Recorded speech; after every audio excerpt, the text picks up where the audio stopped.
Assalamualaikum warahmatullahi wabarakatuh. Bismillahirrahmanirrahim. Hamdan wa syukran lillah, la hawla wa la quwata illa billahil aliyil azim. Amma ba'd. Mari kita amati, kita lakukan analisis berdasarkan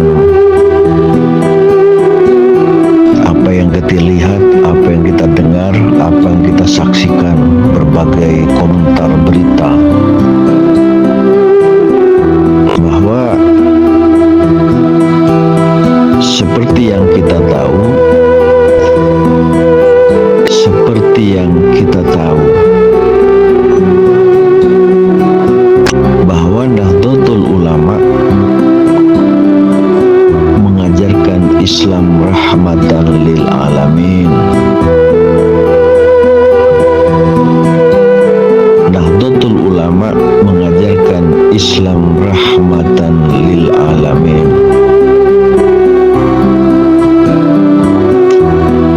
Refleksi dari sebuah ajaran Nahdlatul Ulama di dalam membangun bangsa dan negara ini menanamkan cinta tanah air. Ini yang harus kita sampaikan kepada anak-anak kita di lingkungan pendidikan, satuan pendidikan dasar, satuan pendidikan menengah, bahkan satuan pendidikan tinggi, kepada para mahasiswa. NU sebagai pendiri negara dan mengajarkan Islam rahmatan lil alamin. Salah satu yang pernah diungkap oleh Ketua Umum PBNU di masa itu, Profesor Dr. Ki Haji Said Agil Sirot, menyampaikan, Islam Nusantara menurut pendapat beliau yang pernah saya kutip, Islam yang dikembangkan dengan pendekatan budaya Indonesia, tapi tidak bertentangan dengan syariat Islam.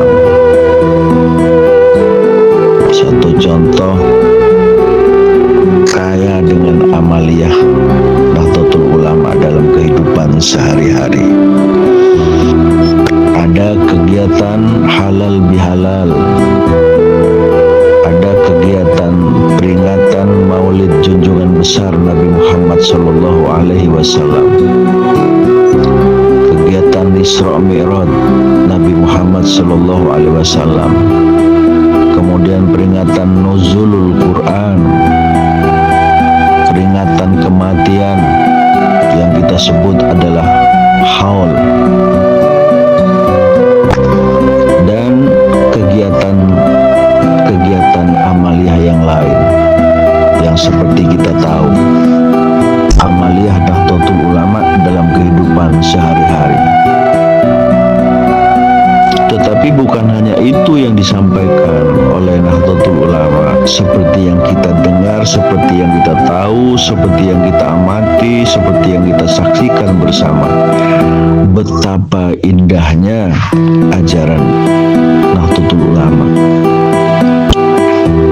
Tapi juga tidak lepas dari itu, NU juga mengajarkan penanaman nasionalisme, cinta terhadap tanah air. Cinta tanah air. Karena itu ada orang tertentu, kelompok tertentu kemudian menyatakan anti yasinan, anti tahlilan, anti tawassul, anti tabarruk. Ya, semuanya mereka menyatakan bid'ah dolalah, finar. Termasuk antara lain anti Pancasila.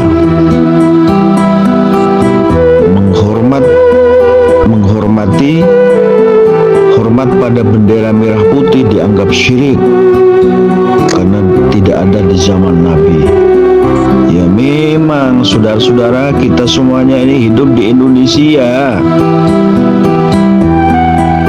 Hormat pada bendera merah putih pada saat melaksanakan upacara bendera pada hari tertentu di sekolah-sekolah atau pada peringatan perayaan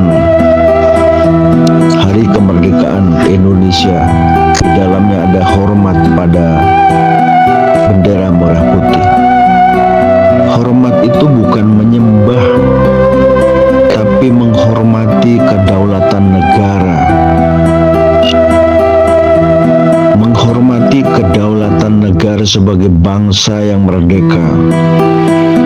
Menghormati para pahlawan bangsa Indonesia yang sudah mengorbankan segalanya untuk kemerdekaan bangsa Indonesia. Kemerdekaan yang seperti yang kita tahu, bukan hadiah dari Jepang, bukan hadiah dari Belanda, bukan hadiah dari Portugis, bukan hadiah dari Inggris, bukan hadiah dari penjajah.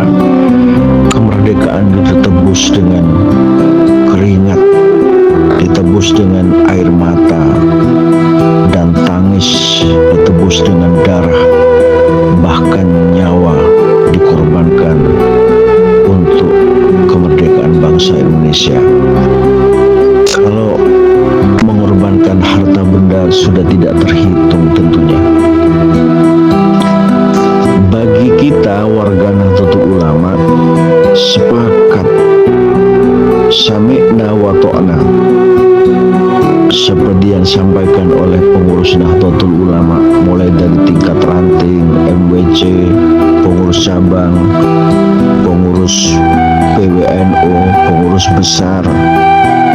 Kami sebagai warga Nahdlatul Ulama sami'na wa ta'na, bahwa bagi Nahdlatul Ulama sudah final, gak usah dipertentangkan kembali, karena Pancasila memang tidak bertentangan dengan agama. Karena memang Pancasila tidak bertentangan dengan agama. Salah satu contoh, dalam sila pertama menyebutkan ketuhanan yang Maha Esa. Itu bagi Nahdlatul Ulama, kita baca rumusan apa yang menjadi keputusan Muktamar Nahdlatul Ulama beberapa tahun yang lalu, pada tahun 1984, bahwa ketuhanan yang Maha Esa menurut Nahdlatul Ulama adalah keimanan, ya, keimanan. Ketuhanan yang Maha Esa bagi warga Nahdlatul Ulama adalah keimanan.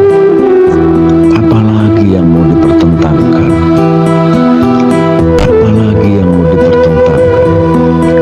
Karena itu pada kelompok-kelompok tertentu yang hidup di Indonesia, yang menikmati keberagaman nikmat di Indonesia, bahkan meraih kehidupan yang nikmat di Indonesia, yang mereka mengatasnamakan anti tahlil, anti yasin, anti tawassul, anti tabaruk, anti ziarah kubur. Semuanya mereka dianggap perilaku yang mengada-ada di zaman Nabi, tidak ada, dan seterusnya. Saudara-saudara, termasuk anti Pancasila. Tapi saya heran kalau anti Pancasila, tapi saudara nggak pernah protes, nggak pernah menolak ketika mendapatkan rezeki berupa uang yang berwarna merah, warnanya merah. Uang 100 itu kan ada gambarnya Pancasila. Kenapa kau tidak menolak? Kenapa kau tidak menolak? Kenapa kok tidak menolak? Termasuk saudara-saudara nikah di Indonesia, buku nikahnya itu kan ada gambarnya Pancasila. Tetapi kadang-kadang saudara-saudara pada kelompok tertentu masih membahas terus-menerus saudara pilih negara Islam atau negara Pancasila? Ini pertanyaan provokasi nih. Mana yang saudara pilih? Negara Islam atau negara Pancasila? Ini pertanyaan provokasi, ya. Ini pertanyaan tidak cerdas. Mestinya kau hidup, kau menikmati di negara ini, kau harus terima sebagai negara yang berdaulat, bangsa Indonesia yang berasaskan Pancasila. Saudara-saudara, mohon maaf, ayo berhenti, jangan menebarkan dakwah yang provokasi, yang mengadu domba. Saudara-saudara, ayo hidup bersama, mengajarkan dakwah Islam rahmatan lil alamin. Jangan pernah lagi ke depan, saudara-saudara. Jangan adik-adik para remaja yang merupakan kader bangsa ke depan, karena harapan bangsa adalah pemuda, harapan agama yang pemuda, segalanya ke depan harapannya adalah para remaja. Agar adik-adik yang berada pada satuan pendidikan, pendidikan dasar, pendidikan menengah, bahkan perguruan tinggi, ayo ngikuti ajaran yang terbaik, menebarkan ajaran Islam rahmatan lil alamin. Jangan mudah memvonis sesama anak bangsa. Jangan mudah memvonis sesama anak bangsa. Mereka adalah kader terbaik bangsa. Jangan divonis ketika mengamalkan amaliah agama yang beda dengan saudara, karena dianggap di zaman Nabi tidak ada, Nabi tidak mengajarkan, dan Nabi tidak mengamalkan, bid'ah, dolalah, finar. Mereka lalu divonis sesat, dan kesesatan itu adalah neraka. Padahal contoh tadi dalam hadis yang saya bacakan, Nabi tidak mengajarkan itu, Nabi tidak mengamalkan itu, tapi sahabat yang mengatakan dan sekaligus mengamalkan. Ya, sahabat yang mengajarkan, sahabat yang mengatakan dan mengamalkan itu. Tapi Nabi tidak protes, Nabi tidak melarang untuk melakukan itu. Tapi mengapa kita yang melarangnya? Mengapa kita yang mudah melarang? Satu contoh, Rasulullah Shallallahu Alaihi Wasallam diceritakan oleh para sahabat pada waktu sahabat bermakmum sholat kepada junjungan besar Nabi Muhammad Sallallahu Alaihi Wasallam. Pada saat ruku i'tidal seperti yang kita lakukan sekarang ini, ya. Lalu Nabi mengucapkan Sami Allahu liman hamidah. Lalu ada seorang sahabat di belakang Nabi waktu sholat, dia mengucapkan Allahumma Rabbana walakal hamdu hamdan katsiran thayyiban mubarakan fih. Ini ungkapan sahabat yang tidak pernah diajarkan oleh Nabi dan tidak pernah Nabi apalagi mengamalkan. Nabi tidak mengajarkan. Setelah sholat junjungan besar Nabi Muhammad Sallallahu Alaihi Wasallam, maka Nabi bertanya kepada sahabat, Manil mutakallimu biha alifan? Para sahabat, siapa tadi yang mengatakan itu? Para sahabat, siapa yang mengatakan itu tadi? Kalimat tadi itu Allahumma rabbana walakal hamdu hamdan katsiran thayyiban mubarakan fihi. Sahabat ditanya Nabi, kita bayangkan, coba kita bayangkan. Sahabat itu kan santrinya Rasulullah. Rasulullah berguru kepada Nabi Muhammad. Maka sahabat, faqala ar-rajulu ana ya Rasulullah. Seorang sahabat tadi, saya ya Rasulullah. Sahabat takut disalahkan. Ana ya Rasulullah. Maka ternyata jawaban Nabi merespon apa yang dikatakan oleh sahabat itu luar biasa. Faqala Rasulullah sallallahu alaihi wasallam, faqala Rasulullah sallallahu alaihi wasallam, Nabi menjawab, Nabi merespon apa yang diucapkan sahabat pada saat sholat ruku i'tidal. Allahumma rabbana walakal hamdu hamdan katsiran thayyiban mubarakan fi. Apa jawaban Nabi, saudara-saudara? Laqad ra'aitu bid'atan wa thalathina malakan yabtadirunaha ayyuhum yaktubuha awwalu. Ini respon Nabi terhadap ungkapan sahabat yang menambah ucapan pada saat sholat. Nabi tidak melarang ternyata. Nabi tidak memarahi sahabat. Nabi tidak menyalahkan sahabat, tidak. Tapi justru Nabi mengakui, Nabi mengiyakan, bahkan menguatkan. Kalau diterjemahkan itu apa yang saya sampaikan tadi, respon Nabi itu. Sungguh aku telah melihat lebih dari 30 malaikat yang berlomba-lomba untuk mencatat kalimat tersebut lebih dulu. Ungkapan sahabat dalam sholat yang menambahkan kalimat ungkapan pada saat ruku i'tidal itu, Allahumma rabbana walakal hamdu hamdan katsiran thayyiban mubarakan fih.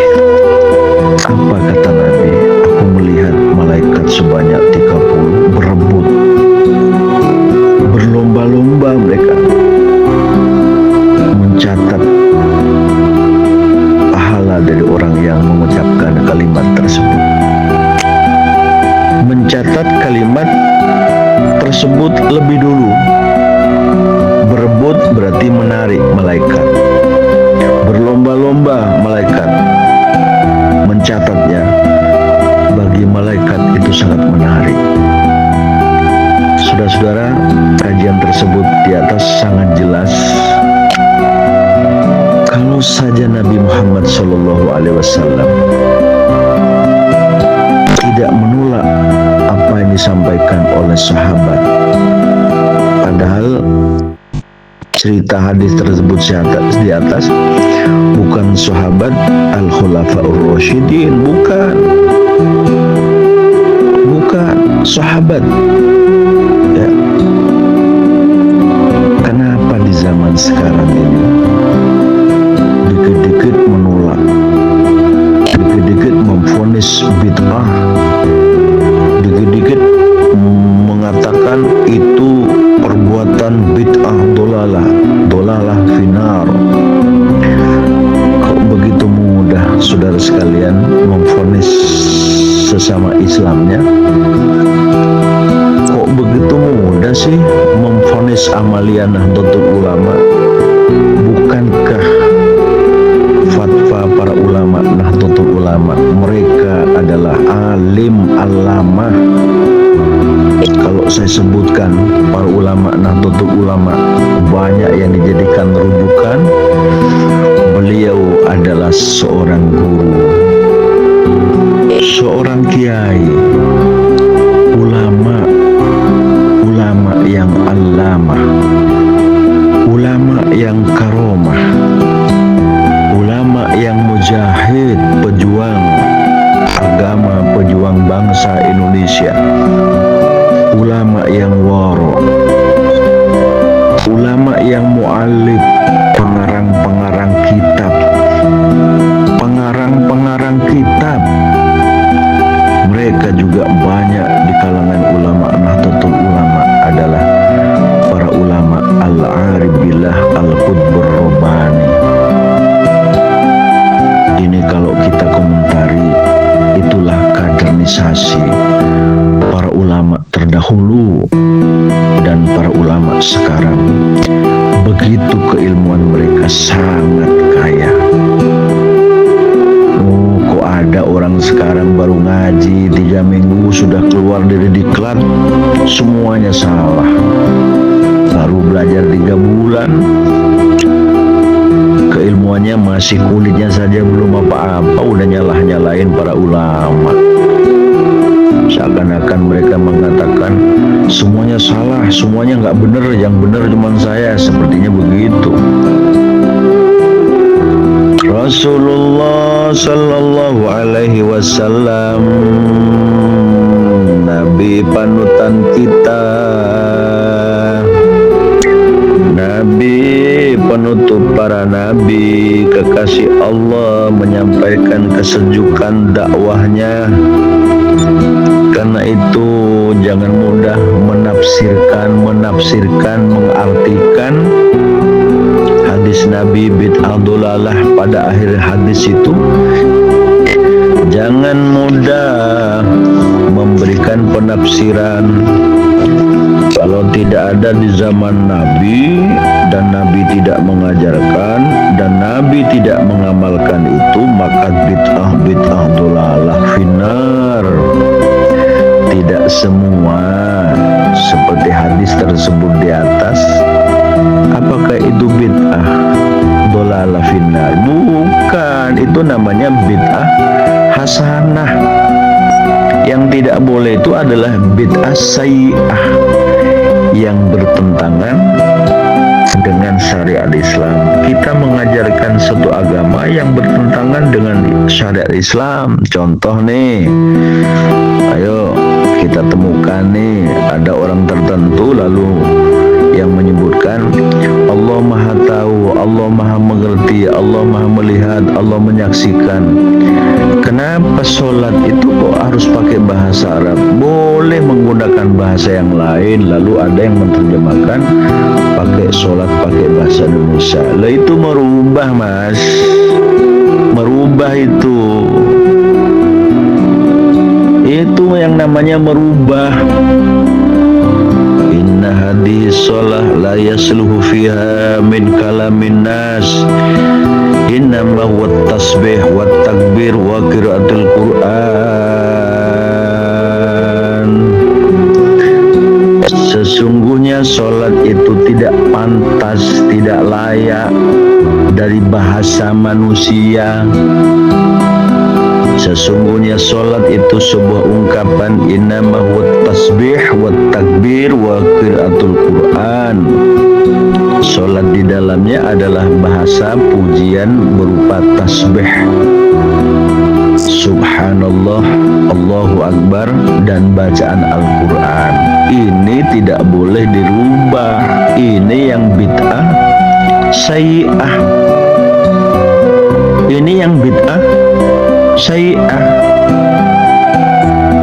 Jangan ada lagi mengatakan tidak ada bid'ah hasanah, tidak ada bid'ah sayyi'ah. Loh, bacalah referensi-referensi hadis-hadis, banyak itu menyebutkan penjelasan dari para ulama, ya.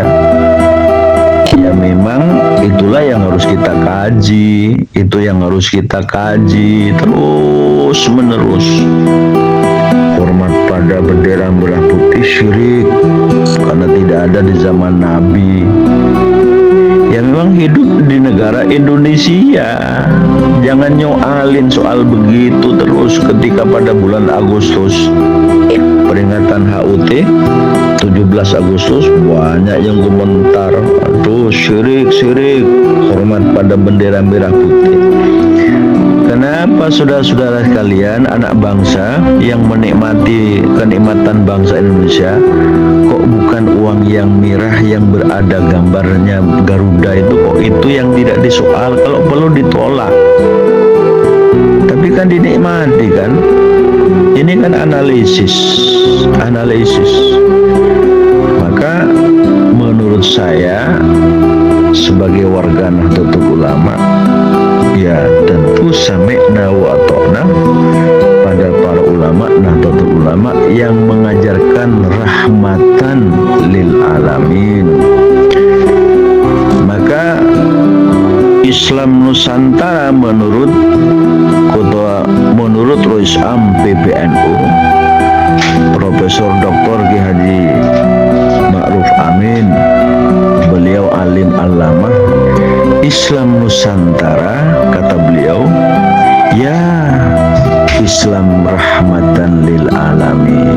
Apalagi yang mau ditentangkan? Itu pendekatan budaya, bukan merubah konsep Islamnya, bukan, supaya mudah memberikan pemahaman kepada anak-anak bangsa ini yang hidup saat ini.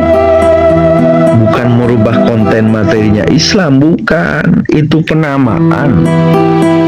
Islam Nusantara, Islam yang dikembangkan dengan budaya Indonesia tapi tidak bertentangan dengan syariat Islam. Islam rahmatan lil alamin, ya itulah Islam Nusantara. Islam Nusantara, ya itu Islam rahmatan lil alamin. Saya kira saudara-saudara sekalian, utamanya para remaja yang sedang menempuh pendidikan saat ini, kita butuh kesejukan, butuh kedamaian, butuh ketentraman, dan tidak butuh satu sifat yang berupa provokasi yang mengadu domba.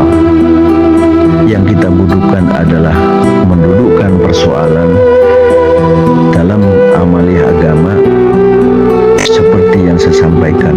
Luas ajaran Islam itu, tidak sempit. Saya secara pribadi sebagai warga Nahdlatul Ulama, ya mengikuti ajaran para pengurus, para ulama Nahdlatul Ulama untuk terus mengabdi kepada bangsa negara dengan konsep Islam rahmatan lil alamin. Semoga manfaat. Assalamualaikum warahmatullahi wabarakatuh.